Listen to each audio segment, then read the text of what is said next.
la maison, quand règne l'amour.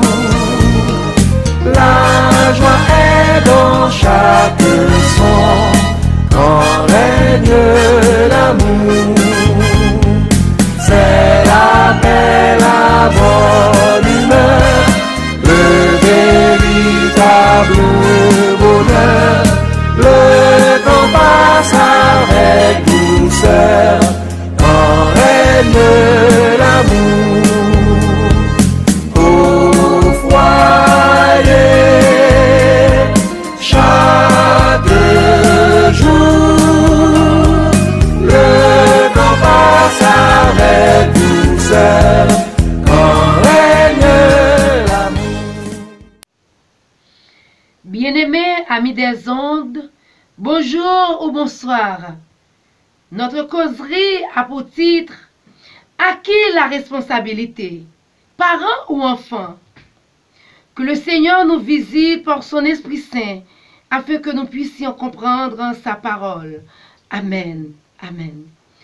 Pour répondre à cette question, nous aimerions emprunter les paroles de l'apôtre Paul insérées dans 2 Corinthiens 12, verset 14b. Nous citons: « Ce n'est pas en effet aux enfants à amasser pour les parents, mais aux parents pour les enfants. » Cette déclaration de l'apôtre Paul peut susciter des débats sur le devoir des enfants face aux besoins de leurs parents, aussi bien que le devoir des églises face aux besoins de leurs pasteurs. Plus d'un pourrait l'utiliser pour s'affranchir de leurs responsabilités en tant qu'enfant ou en tant que membre d'église. En effet, l'apôtre Paul, par cette touchante apologie faite, n'avait nullement l'intention d'affranchir les enfants et les églises de leurs devoirs respectifs envers leurs parents et envers leurs pasteurs.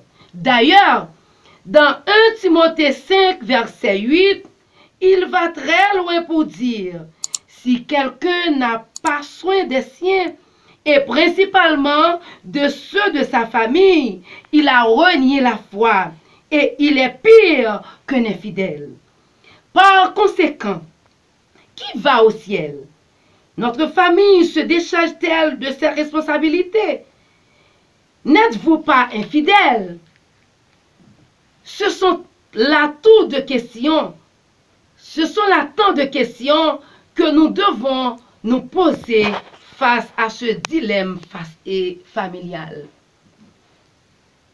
Quand nous savons qu'il y a des parents qui envoient leurs enfants à la recherche du pain dans la rue ou dans les pots de nuit pour subvenir à leurs besoins, en plus de cela, nous connaissons des enfants qui trafiquent leur vie pour gagner de l'argent au profit de leurs parents.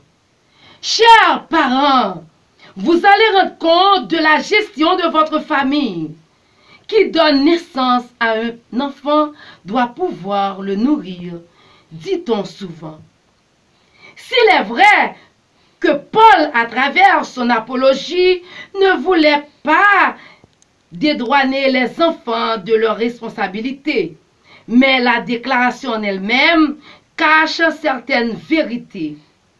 En grec, le mot amasser trouvé dans ce verset a le sens de thésauriser, c'est-à-dire épargner, économiser ou capitaliser. C'est une invitation qui est lancée aux parents d'épargner pour qu'ils soient en mesure de répondre en charge à l'avenir et aussi de continuer à jouer le rôle de pourvoyeur de leurs enfants en cas de besoin. Pour ce faire, ils doivent éviter de dépenser dans les choses futiles. Ils doivent obligatoirement préparer un budget familial et le respecter minutieusement. faute de budget, ils sont nombreux, ceux qui se trouvent en difficulté. Ils dépensent beaucoup plus que leurs revenus. Ils sont endettés jusqu'au cou et n'arrivent pas à épargner. La règle d'or, chers parents, c'est de vivre selon ses moyens.